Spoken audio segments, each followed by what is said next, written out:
We are on Perek Tes Pasuk Chaf Beis, which is page 1261 in the Art Scroll Chumachim, if you have it. Remember, Perek Tes is really the description of the evolution of the holiday. How did Purim really come to be? And so, and we learned a lot of halachos pertaining to Purim. So let's take a look at Perek Tes Pasuk Chaf Beis, is where we stopped last week. Mevel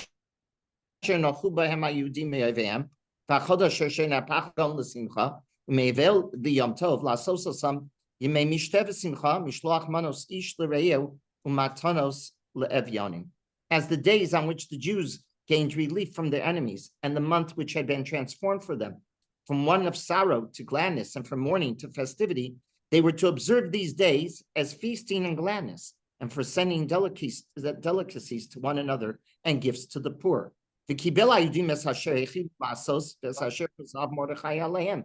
Jews undertook to continue the practice they had begun, just as Mordechai had prescribed to them.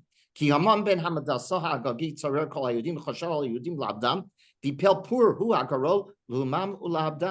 Haman, the son of Hamidata, the enemy of all the Jews, had plotted to destroy the Jews and had cast a lot, to terrify and to destroy him.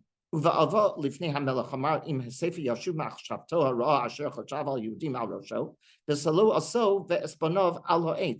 when she appeared before the king, he commanded by means of the letters that the wicked schemed, which Haman had devised against the Jews,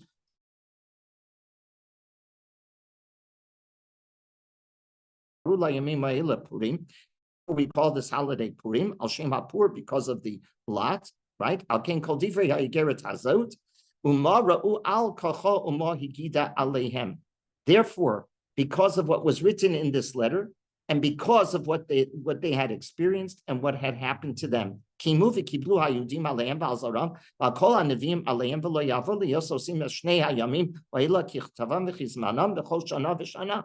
The Jews confirmed and undertook upon themselves and their posterity, and upon all who might join them, to observe these 2 days without fail, and in the manner prescribed and at the proper time each year. Consequently, these days should be remembered and celebrated by every single generation, family and province and city.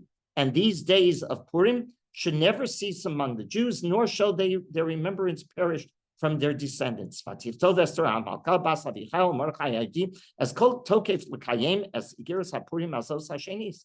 Then Queen Esther, the daughter of Abichail, and Mordechai the Jew, wrote with full authority to ratify this second letter of Purim. They dispatched,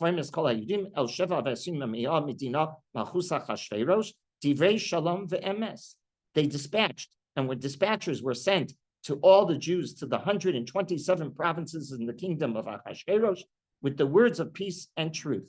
These days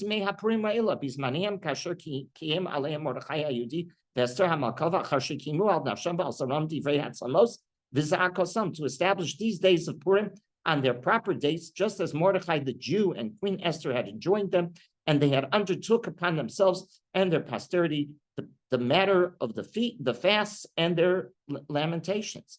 They did both, right? They had Purim and they had fasts. Esther and Esther's ordinance validated these regulations for Purim, and it was recorded in the book. Let's go back to Pasuk Tes Pasuk Chaf Beis. And lasoso sam yemei mishtev simcha. The Rambam, remember this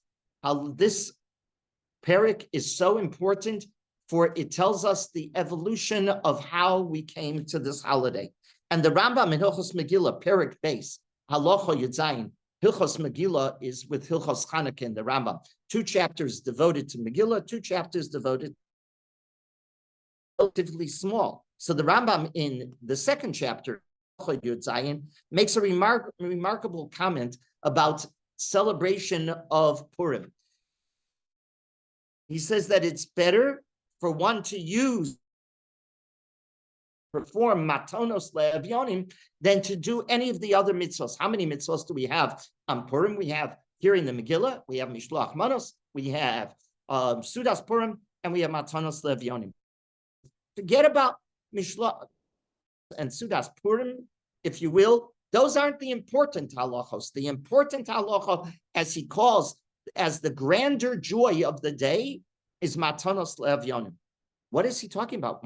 Why not? If you're talking about celebration, if you're talking about Simchas Purim, would be the most important. Have a celebration.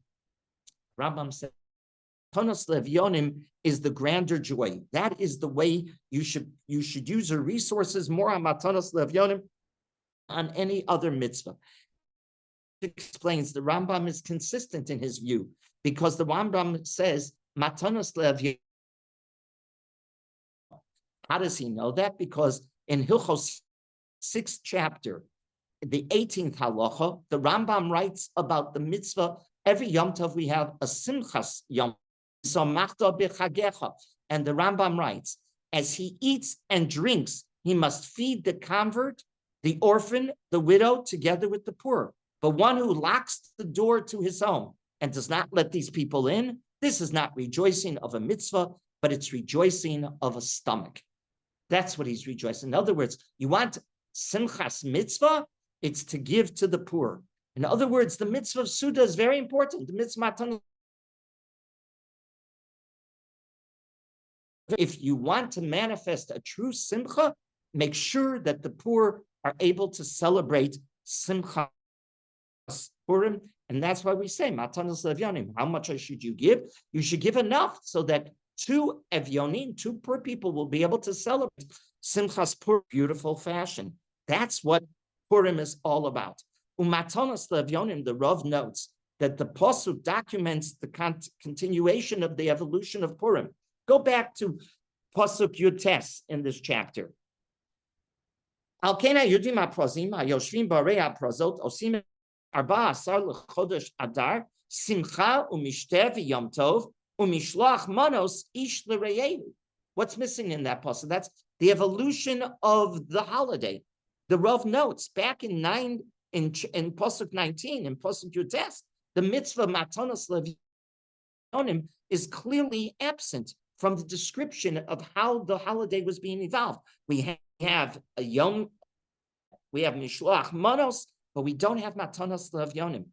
The reason was because initially Rav Soloveitchik says, you can't worry about others if you're worried about your own survival. Your own survival is going to definitely, by definition, people have to worry about themselves first, right?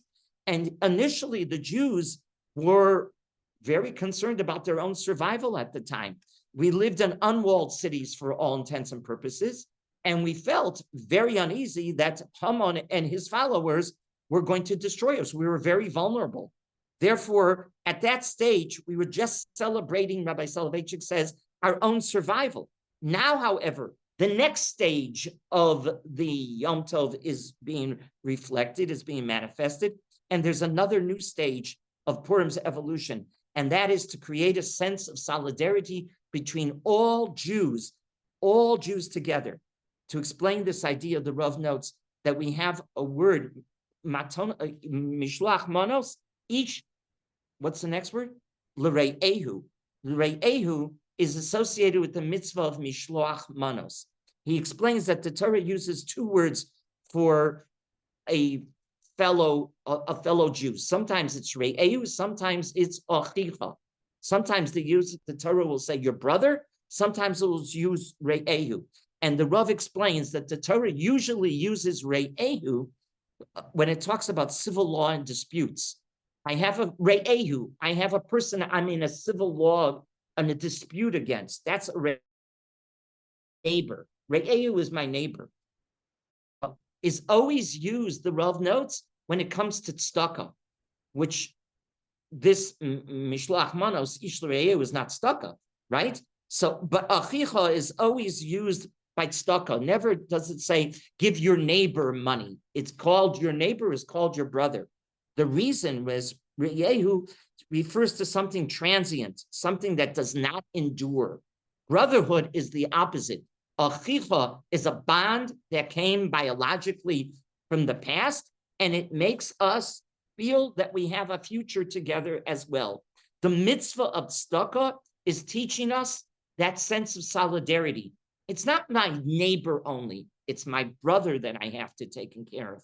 When Mordechai pushed for the establishment of the holiday of Purim as a holiday, his major goal was not that the Jews should just celebrate that he was saved from Haman. Rather, he wished to teach us all a sense of brotherhood and solidarity with the Jewish community as one whole. What we experienced, therefore, was a sense of vulnerability that meant all of us as a people. It didn't matter who, all Jews were vulnerable. I told you that Rabbi Soloveitchik, when he went to the, I told you this in the past, when he went to the Farbrengen of the Rebbe, Zichrono Livrocha, on his 70th year as Rebbe, as 70th birthday, he had a big Farbrengen. It was in 1978, if I'm remembering correctly. Anyhow, the Rav went to the Farbrengen. It was in January 1978, and there was the only time that the Rav had gone to a Farbrengen that they saw each other again, because they had known each other from way before. They knew each other in Berlin, and they had met many years before in America, but this was the first time in many, many years. And the Rav went, and the Rebbe gave him tremendous respect. The Rebbe was honored by the Rav's presence. And actually, the Hasidim say, the Lubavitcher Hasidim say, they never saw the Rebbe stand up for anybody except Rabbi Soloveitchik. When Rabbi Soloveitchik was ready to leave, the Rebbe stood up to greet him as he was ready to leave. Anyhow, they asked Rabbi Soloveitchik, what did the Rebbe say to you? And the Rav recorded that the Rebbe said, look what happened here. The Baal Hatanya's great-great-great-grandson, me, and the Gra's great-great-great descendant, you, are now finally together, and they must be celebrating in Shemayim. And the Rav said, they finally have a union, the Rebbe said. And the Rav responded to the Rebbe, no, it didn't happen tonight. It happened in Auschwitz. It happened in Auschwitz. And the Rav said, when we went into Auschwitz, nobody asked, are you a Gera Chassid? Are you a Lubavitcher Chassid? Are you a Misnagid? Are you a Zionist? Are you religious? Are you not religious? They didn't know what your ideology was, what your practice was. They didn't care. You were Jewish. And that's the message of Purim. You're Jewish. That is what Mordechai wanted to establish on Purim. Not just our people, but it was the Jewish community that survived as a Jewish community. And we're vulnerable. We're vulnerable that the Rav wrote, many American Jews ask why we should celebrate Yom HaAtzmaut. We were not in Eretz Israel, he wrote. We were not involved. Jews in Israel were involved. In fact, the Jew who lives in Boston was not involved in Israel. This was the mentality of Jews in the walled cities who did not see themselves as vulnerable and therefore did not wish to celebrate Purim. Mordechai's enactment included the walled cities in the observance of Purim to emphasize the common destiny of all the Jew. Only the Jew that felt he was vulnerable? No, every Jew. He told them, you may not have been exposed to the danger, but solidarity is something very important among the Jews. And that's what Mordechai was doing here in the evolution of the holiday. And by instituting matana, that's mishloach manos. What about matanos levyonim? What was Mordechai achieving here? Listen to the words. Neither a poor Jew nor a rich Jew, a protected Jew nor a defenseless Jew. There is neither an aristocratic Jew nor a plebeian Jew. All Jews were involved in one destiny. While you celebrate, you cannot forget about your brother who cannot afford to celebrate this holiday properly. Therefore, Mordechai introduced Matanos Le'Avyonim. Matanos Le'Avyonim developed on the second level. On the first level, yes, it was our survival. Level, it was the message of the unity of our people. And that's what occurred here in the evolution of Purim. And that's how the Rav understands it. Now let's take a look at Pasuk Chav Gimel. it says, the kibel haYehudim es kasher hechilu lasos es asher kosav Mordechai aleihem. The Jews undertook to continue the practice that had begun, just as Mordechai had prescribed for them. The Rav notes that this pasuk is essential in explaining the difference between Purim and Hanukkah. Hanukkah, what's the date of Hanukkah? 25th of Kislev. What happened on the 25th of Kislev? That was the day that the miracle occurred. What was the day that the miracle occurred in Purim? The 13th of Adar. We won the war. We went to battle on the 13th. We were victorious on the 13th. Do we celebrate the 13th as Purim? No. We celebrate the day of Hanukkah as the day of the victory, but we don't celebrate the day of Purim as the day of the victory. Why? Why is it not doesn't happen like that? Why is Hanukkah celebrated on the 25th, on the very day that we were victorious against our enemies? But Purim, we had to wait a day. So this pasuk explains it. Purim was different than any other rabbinic ordinance. Purim, this pasuk tells us, did not originate. If you're asked who created Purim as the holiday, and you answer Mordechai and Esther, you are absolutely wrong. Who created the holiday? The people.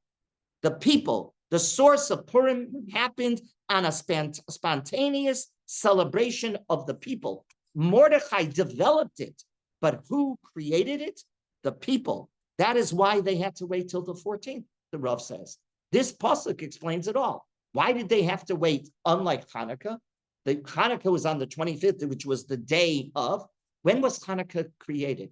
Was Hanukkah created? It was created years later, after Hanukkah. And they went back and they said, what day were we victorious? The 25th. Celebrated. But how did it evolve? Purim did not get created by Mordechai and Esther. There wasn't a Bezdin that met and said, okay, let's create Purim. What happened? It was a spontaneous reaction of the people. The Rav said, if you remember from last week, the Rav said, I can tell you this happened. It was spontaneous. It was just like the there was a spontaneous, I saw it myself, he said. The Jews just spontaneously celebrated their victory of the.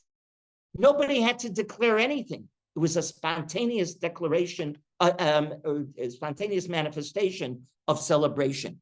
And same thing here. Purim, we had to wait for the 14th because what were we doing on the 13th? We were fighting. We were fighting. We were fighting. And who created the people that were fighting created the holiday. So they couldn't create it on the day where they were fighting, and they had to wait. Hanukkah wasn't a grass-established holiday. Hanukkah was established by Bezdin, by Sanhedrin. Purim is a grassroots holiday established by the people. And when they created Hanukkah, they could go back because they were already, right? There was a distance between the moment that it had established. And now, no, there was no distance. It was happening spontaneously, okay? Al-Kain Karu, so then go to Vav, the Rav notes, Al-Kain Karu la yomim ha'ele Purim, Al-Shem ha'pur, Al-Kain kol divrei ha'yigeres hazos, Umaro al-kocho ma'igi aleihem. Pasuk Chavav 26, that is why they call these days Purim, from the word pur, lot. Therefore, because of what was written in this letter, and because of what they had experienced and what had happened to them, the Rav is fascinated by a Kabbalistic comment that comes from this pasuk. Al-Kain karu layumim ha'ele Purim.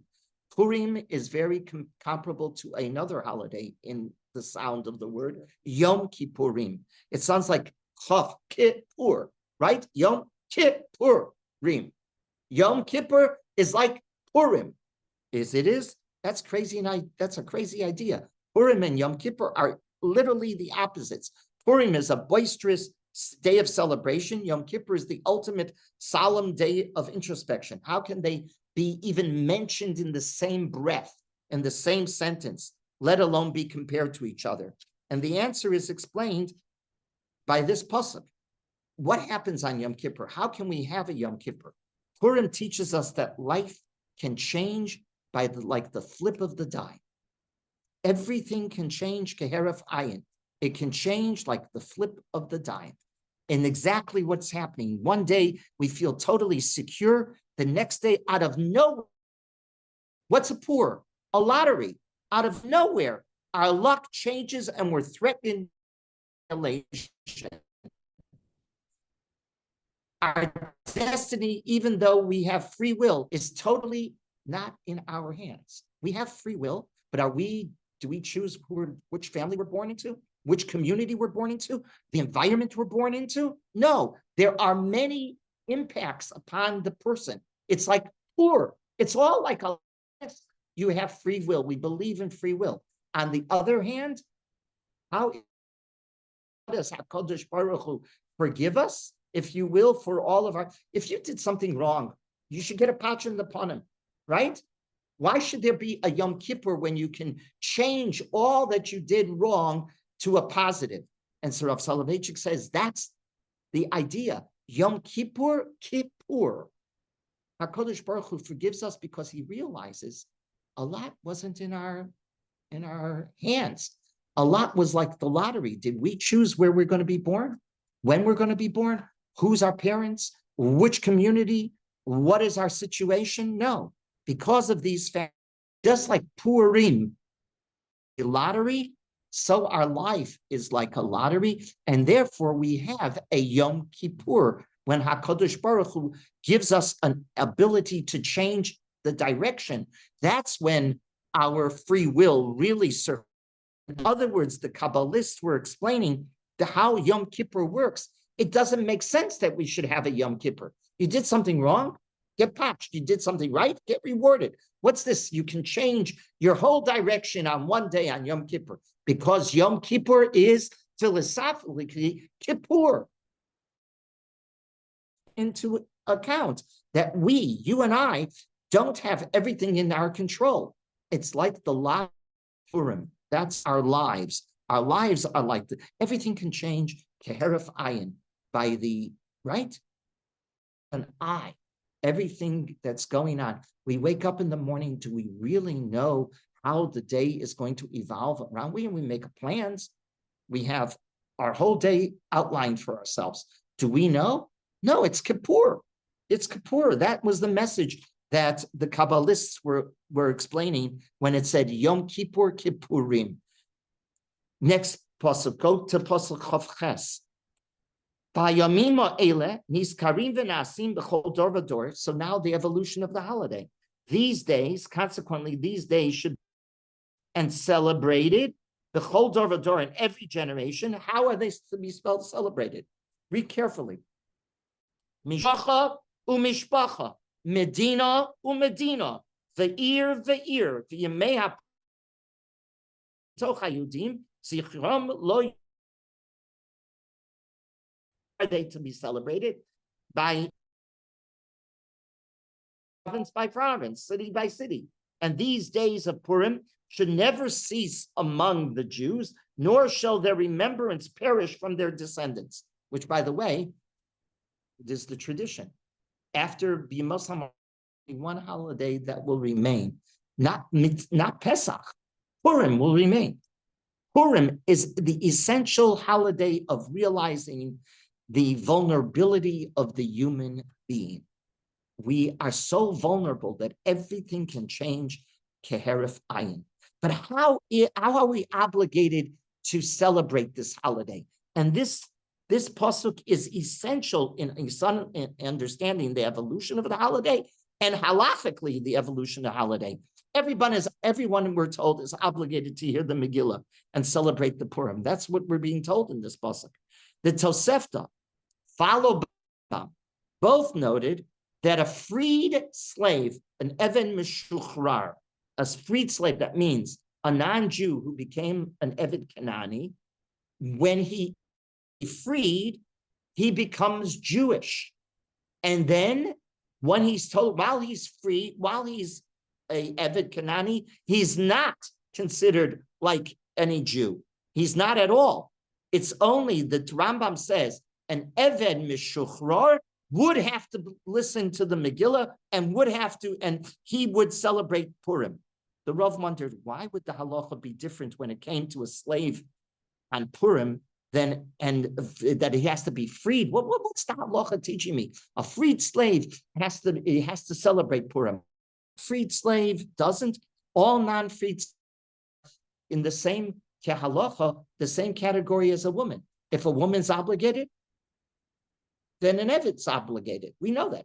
Evid and Isha, time bound, they're both time bound, right? Mitzvahs Hasei Shazman Grama don't apply to a woman. Mitzvahs Hasei Shazman Grama don't apply to an Evid. So why, number one, are we told, by the way, an Evid is, one second, is a woman obligated Purim? Yes. So who else should be obligated Purim? An Evid. No, the halacha says no. An Evid, only if he's freed, he's obligated on Purim. If he's not freed, he's not obligated on Purim. The Rav can understand this halacha. The Tosefta says this, and the Rambam Paskins like that. Eved Meshuchror, obligated. Free Eved, obligated. Not a free Eved, he doesn't have the halacha suddenly of the same category of a woman. He should be obligated. Women are obligated in the mitzvah of Purim. So that's the question that the Rav says. And he couldn't understand this. And the Rav says, this part answer. It says, Mishpacha u'mishpacha. What is Mishpacha u'mishpacha? The obligation of Purim is a category of family units. Right? Mishpacha, va'ir, Medina. It's units. It's family. Family is essential. What did Haman want to destroy in the Jewish people? He wanted to attack the Jewish family. He wanted to attack the essence of the Jewish community. And we saw it October 7th as well. Men, and they wanted to destroy the Jewish unit, family. So many, what became the symbol of October 7th? The Bibas family became the symbol of October 7th. When they were destroyed, when the mother and children, a family unit is destroyed, that's Haman. Mishpacha or mishpacha. So the Rav said, an Eved doesn't have a mishpacha. An Eved Meshuchror becomes a family member, if you will. An Eved is not a family member, and therefore he does not have the mitzvah. The Rav understood the pasuk teaching me this halacha. Mishpacha or mishpacha is teaching me a halacha. You have to be a family member, if you will. You have to be a member of the Jewish family. The Eved Meshuchror becomes a member of the Jewish family. The Eved himself is not yet a member of the Jewish family. And that's how the evolution of the Purim story occurred.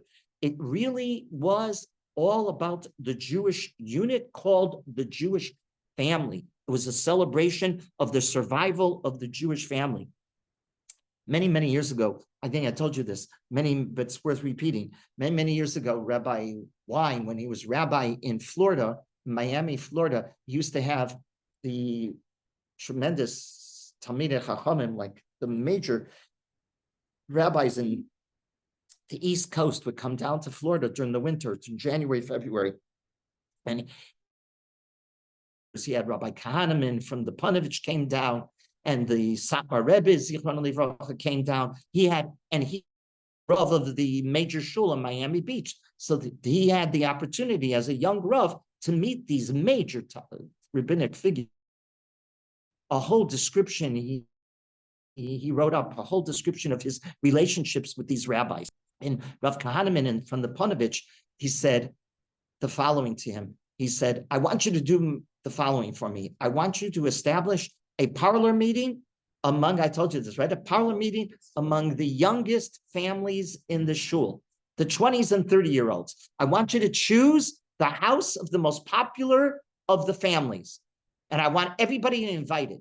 Rabbi Wein said to him, Rebbe, there's no reason to go to these young people. They don't have money yet. They're just building their families. And Rabbi Kahneman just responded, I asked you to do me a favor. Just do me a favor. I know what I'm doing. Just have the parlor meeting. So, okay, Rav Kahneman insisted. So Rabbi Wein arranged, and the night came, And Rav Kahneman came and he turned to these young people, these couples, and he said to them, he said, I'm not here to raise funds. I'm here to ask you to do one thing. We lost 1.5 million children. Have children. Replenish the Jewish people. Come back and replenish the Jewish people. That's all I'm asking you. Have children. That will be the greatest gift that you can give. And Rabbi Wein describes, he says, the next year, within 1 year, there was a Baruch Hashem, births and brisim and girls being born, boys being born, and many of them decided that they would name their children after Rav Kahneman. Yeah. Anyhow, but yeah, it's a great, right? And I was thinking the same thing. What should be our response to the October 7th? It should be the birth of children, right? The birth of children, more children, more children. That's the way we should answer. Perik Tes Pasuk Chav Tes continues on the evolution of the whole holiday. Vayitov Esther HaMalka Avichayil Mordechai Yehudi as Kol Tokef Lekayim es called Igeres HaPurim. It's called a letter, an epistle. The Rav quotes the Rambam in Perik Beis, Halacha Yud Beis in Hilchos Megillah, that the way we read a regular book, we read the Megillah, right? We fold it like an Igeres. The Rambam said the Megillah was but the Rambam had a different opinion. The Rambam, not like we paskin not like the Rambam. But the Shulchan Aruch says the Al-Koreh folds it before he Igeres. The Rambam didn't say that. The Rambam said the following: read it like in the Rambam, read it like scrolled, rolled up. They would read it after he finished, before the Baal Koreh would then fold it like a show and tell. He would fold it. What's the folding for? Persuma Denisa. That's why we do Persuma Denisa. That's Psak of the Rambam, not like we do. Like I said, the Baal Koreh tomorrow night is going to, before he begins, he's going to unroll his Megillah and fold it and fold it and fold it, looking like a letter. But that's not the way the Rambam did it. The Rambam would read it like a scroll, then he would finish, then they would stop, they would be quiet, and he would publicly do what? Fold it. It would be like show and tell. And you see this? What does that remind you of? The Rav says, Hagba. That's Hagba. He would do Hagba, demonstrating there are two halachos happening, two halachos dependent of each other. One halacha is you got to read the Megillah. The second halacha is Persuma Denisa. What's Persuma Denisa? Publicizing the miracle. How do you publicize the miracle? One of the ways you publicize the miracle is Igeret. You're going to demonstrate it was like an Igeret. And so the two different mitzvahs total, and the Rambam is saying one mitzvah is called what? Mikra Megillah. It's all on its own. Another mitzvah is called Persuma Denisa. It's all on its own.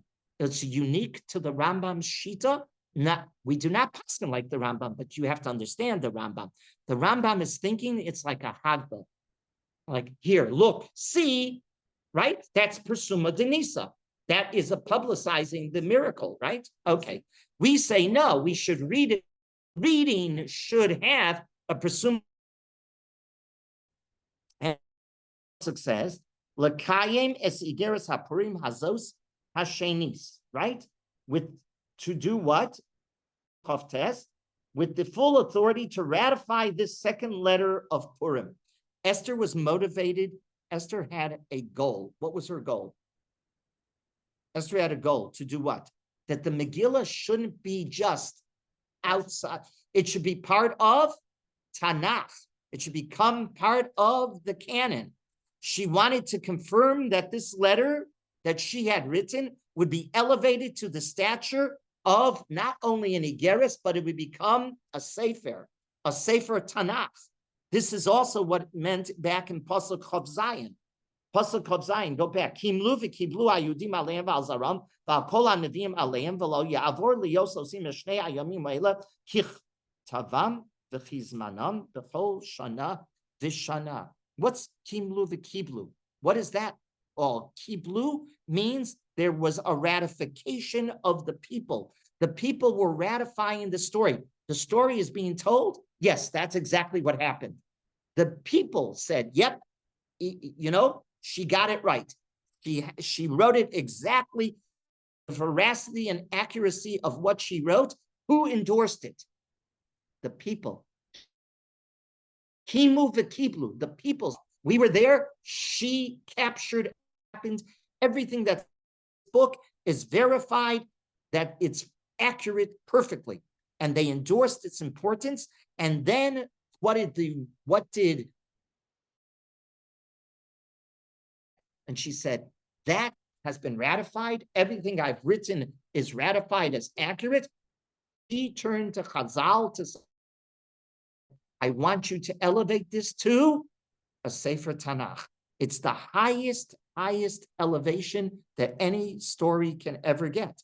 The Rav notes that the Jewish community agreed to celebrate Purim, not just as a festival established by a rabbinic edict. We pointed out they were the ones who instituted it, but the people, Kimbul v'Kiblu, agreed with Esther that this story should become part of Tanakh. This is the highest rank one could give a holiday beyond that which is written in the Torah, right? It got the level right below a mitzvah of the Torah. Igeris Esther. It's Esther wrote it. She wrote the Megillah. Okay. But what did the people do? She handed it to them and she said, did I do a good job? Did I capture everything? And what did they say? Kimu v'kiblu. Not like Chazal, the Gemara goes on, Kimu v'kiblu, once again, the Kabbalah Satorah. That's not, simple pshat is, what did she do? The evolution of this book, the evolution of this holiday, what happened? She wrote it, and she said, did I capture everything? And what did they say? Yes. Then what did she do? Next part of the evolution of the story. She then took it to Sanhedrin and said, I want it to become part of Sifrei Tanakh. What does it do? It elevates the holiday. Sukkot, Shavuot, Kippur. Those are Torah laws. You can't, Purim is not in the Torah law, right? But Purim is right below it. Tell me, which one is holier, Purim or Hanukkah? Purim, because Purim has a Sefer Tanakh. Correct? Purim has a Sefer Tanakh. We don't have a Sefer Tanakh with Hanukkah. It never got accepted into the canon, right? Sefer Maccabim did not get accepted into the canon. And there's more than one version of Sefer HaMaccabim. There's only one version of Megillat Esther. That's a good question. Right? Sure we do. There's a Sefer HaMaccabim, there's a Sefer HaChashmonaim. Sure, those are outside the canon. Purim, Kimu v'Kiblu means the poor people endorsed. This is the whole, Heretes is crucial to understanding the evolution of the holiday. Now take a look at next pasuk. It goes on. To tell us the nature of this holiday, you have to take a close look at pasuk Lamed Aleph. L'kayem esmei Purim ela bizmaneim kashiyam aleim Mordechai Hayudi ve'Esther Hamalka ve'chasher v'al zaram divrei hatzamot v'zakatam. Pasuk Lamed Aleph, to establish these days of Purim on their proper dates by the Jew and Queen Esther had enjoined them, as that they undertook upon themselves and their posterity. What's the last words? The matter of the fasts and their lamentations? What fasts and lamentations? I thought this was a holiday of Mishloach Manos, Sudas Purim, right? I thought it was supposed to be just the Yemei Simcha. No, there's the Divrei Atzamot V'Za'akatam. Very good, but there's a double message, Rav Soloveitchik says. And that is the vulnerability of the Jew. Yes, we're victorious, but you can't, while you're celebrating the victory, you better remember you're vulnerable. And that's what this pasuk is teaching us. This phrase offers us an insight into Purim, not just as a day of but as a day of reflection of our world, right? Where it's a very precarious nature, very precarious nature. We to ponder that fact. Megillah isn't just Hallel. Rav brilliantly analyzes this. He says Megillah. The Gemara wonders, says, why isn't there a Hallel on Yom Kippur, on Purim, right? And the Gemara gives numerous answers. One of them is Megillah zo Hallel. Megillah is the Hallel. That's the praise of HaKadosh Baruch Hu. But the Rav goes on, Megillah is not just Hallel.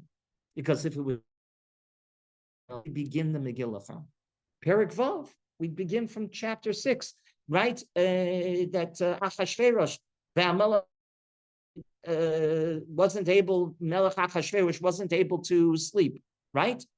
Right? And then, because that's the chain, Perek Vav is when Haman starts to fall. No, it's not just Hallel. What is the Megillah? It's also a tefillah, a prayer of survival against our enemies. The Gemara in Megillah, base Amud Beis, states that the 13th is man kihila lechol. Those are the words of the Gemara. The 13th of Adar is man kihila lakol, a time of assembly for everyone. What does that mean? A time of assembly for everyone. And the Gemara explains that if the Megillah needs to be read before the 14th, for one reason or another, you have to read the Megillah. The Gemara and the Mishnah there discusses how early can you possibly read it from the 11th on, and how late can you read it? Up to and through the 15th. That's my grandson Shalti learned Mishnayos Megillah with his Abba, and I asked him that question, and he knew.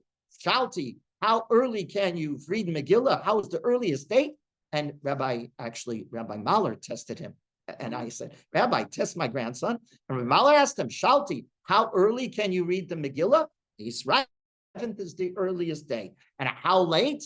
The 15th, through the 15th, through Shushan. Beyond that, you lo ya'avor, the pasuk says, not beyond that. Okay, very nice. So the Gemara wonders, and if you have to read the Megillah on the 13th, which is what? Tanis Esther. If you have to read it tomorrow, can you read Megillah tomorrow? Technically, you could conjure up a situation, yes. And the Gemara wonders why. Isn't that the day that, one second, it's the day of Tanis Esther? And that was the day that we went to war, and that was victorious. And the Megillah says components. It has the victory and it has the tefillah, right? It has both components of Purim. The Rav Soloveitchik would always quote this. He says the Gaonim in Bavel did the following on Purim. It's written, the Siddur of Rav Amram Gaon. They said Tachanun on Purim. And if you would do that here, everybody would scream, what are you doing? And the Rav Sajid, Rav Amram Gaon says, the practice in the Beis Medrash, in the Gaonic Batei Medrash, were to say Tachanun on Purim. And Soloveitchik said, what were the Gaonim thinking?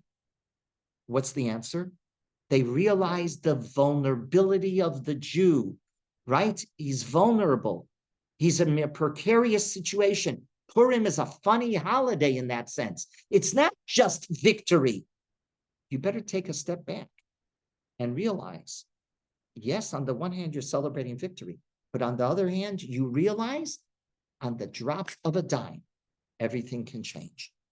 Rabbeinu Tam had a different view.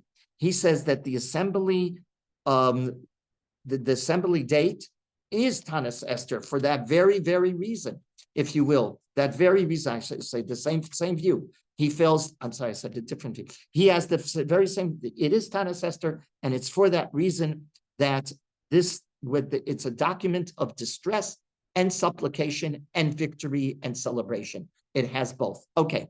V'nichtov, continue on to Pasuk Lamed Beis. U'mamar Esther Kiyam, Divrei HaPurim Eile, v'nichtov bas Sefer. 1 second. We said it was an Igeris. Is it an Igeris or is it a Sefer? V'nichtov bas Sefer. It evolved into a Sefer. It was written like an Igeris and evolved into a Sefer. just stops for a half a second and he says, you see two words in Megillas Esther. One is called Igeris, one's called Sefer. What is the difference between a letter and a Sefer? So the Grav says, Igeris has the following, a letter has the following criteria. One, it's honest, objective, and it's persistent. And I quote the Rav, it contains the kind of truth which we expect a witness to conform to in the case of a litigation and a court proceeding. It's accurate. That's what in a letter is documenting accurately what happened. Number two, it's descriptive in nature. It's given matter-of-fact observations. That's what a letter does. Number three, it isn't a document that chronicles dry facts. Rather, the person is writing his personal history. Number four, a letter is not only informs, but it instructs. And number five, although it narrates what happened, its main task is to explain what happened. It might narrate what happened, but it's explaining what happened. It interprets and describes what happens. In the words of the Rav, a letter, it links up events, sets them up against their proper casual background, points out their fundamental patterns of development. In short, at this stage, a descriptive chronicle of a story turns it into interpretive history. That's the Igeris. It's a chronicle, right? The Rav quotes the Gemara in Megillah, Yotes Amud Aleph, that says about the Megillah, because it's an Igeris, the following law. The Megillah is called an Igeris in order to teach that if one sewed it with 3 threads of tendons, it is fit to use. That's what the Gemara says. Igeris, to teach us that if you sewed it with 3 stitches, it's fit to be used. The Rav goes, what in the world is the Gemara talking about, right? Sewing it? And the Rav says, the Gemara is telling us, very important, of course, stitches symbolize the unity of the tale. You stitch something together, it demonstrates this is connected with this, and that's connected with that. It shows there's a unity of tale, the causative unfolding of events. What happened here, then next, and then next. There's, right, one after another, they're all one connected story. But what's a sefer? A sefer is not an igeris. What does this represent? In the words of the Rav, a book moves events from the particular and transient toward the universal, omnipresent, and dynamic in the great drama of human destiny. What does that really mean? A book isn't temporary. The Rav is an Igeret. What do you do with an Igeret after you read it? You discard it. By definition, the letter is thrown away. It's discarded. What about a book? A book is put on the shelf. A book is never discarded, right? A book is meant to inspire. An Igeret is not meant to inspire. An Igeret gave you information, the perspective of the writer, and then after you've read it, what do you do with it? You discard it. The Megillah was transformed from a letter into a sefer. That's what Esther did. And that's, again, all the development of this holiday and of this story. It gains a status of sefer, which means it becomes part of Tanakh, making it relevant, not limited to the time of Esther, but universal, present, and impactful for eternity, right? It sums it up as follows. In short, the Megillah is a halachic book replete with rules. Almost all the rules come from this chapter, as we've demonstrated. This chapter is crucial.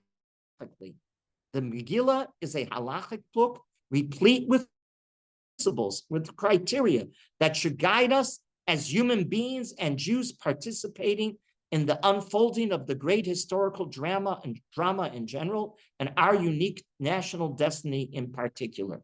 In other words, we should look at Esther for an insight on how Jewish history unfolds way beyond what happened in Persia at the time of Esther, at almost 3,000 years ago. It's still has impact to this very day. And what demonstrates that? Because it transformed itself from an Igeris into a Sefer. And finally, at the very, very end of the book, look what happens then. Pasuk, Perik Yud, Pasuk Beis. The Choma set takvo ufaraso ufarashas gedulas Mordechai asher gibu hamelach halo hem ksudim al sefer divrei hayami l'malchei made. Look at Pasuk Beis. It's a very funny way to.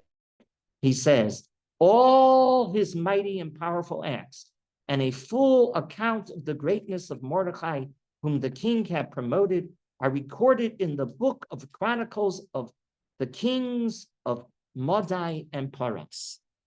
You want to know about Mordechai? You know where they're recorded? Where?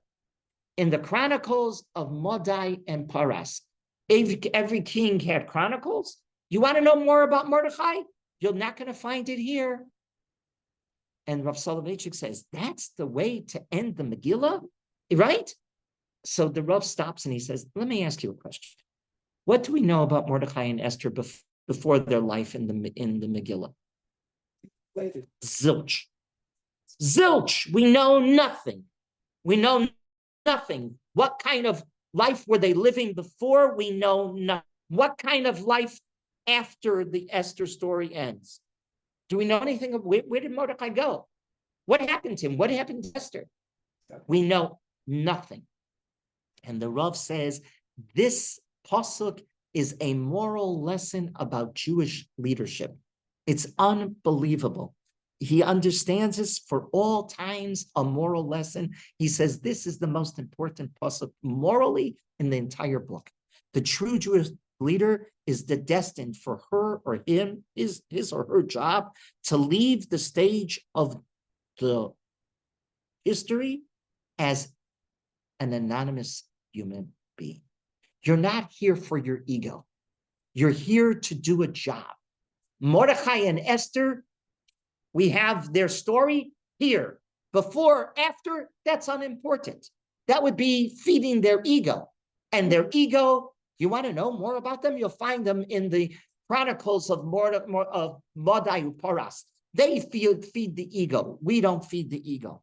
The Rav noted that we know so little about it. Why? Because they're buried in the history books of Mordechai and Madai and Paras.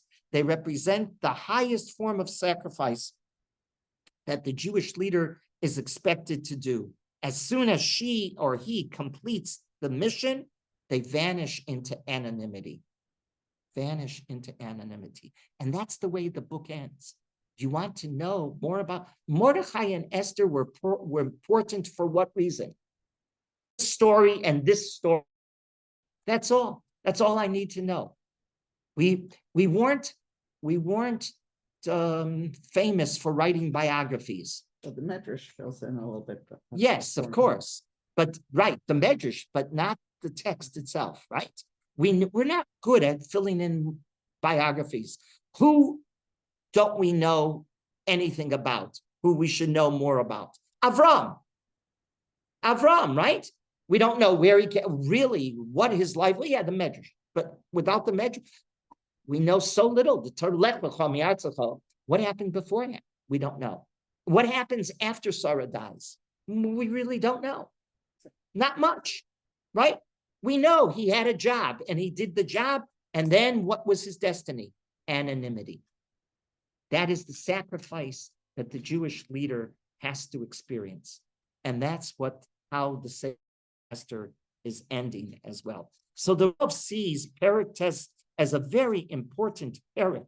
Why? Because it gives us the evolution of the holiday on a halachic perspective and that it became.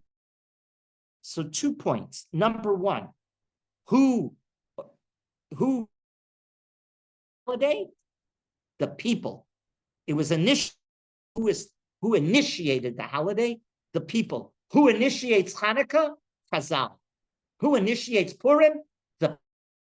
And because they have a tremendous say in how it evolves, don't they? They do. Okay, number one. Number two, what is the personality of the holiday? It's twofold, the Rav points out.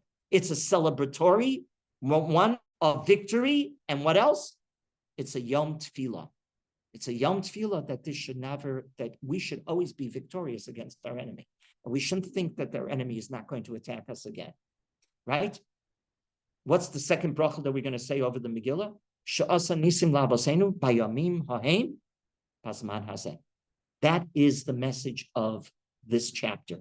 This chapter is the Rav gleaned from reading it very carefully, the halachos, and he demonstrated it through the Gemaras and the Rambams and the Shulchan Aruch, how you can see how the halacha evolved straight from these psukim in Perek Tes. If you want to know how you observe Purim, it's Perek Tes. If you want to know historically how it evolved, it's Perek Tes.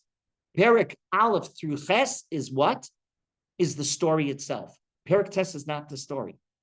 Perek Tes is the evolution of the holiday halachically and pragmatically. Okay, everybody should have a wonderful, wonderful Purim. Thank you.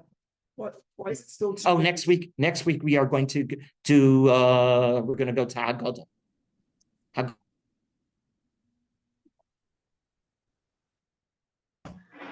Thank you very much. Have a Chag Sameach. Thank you, Rabbi.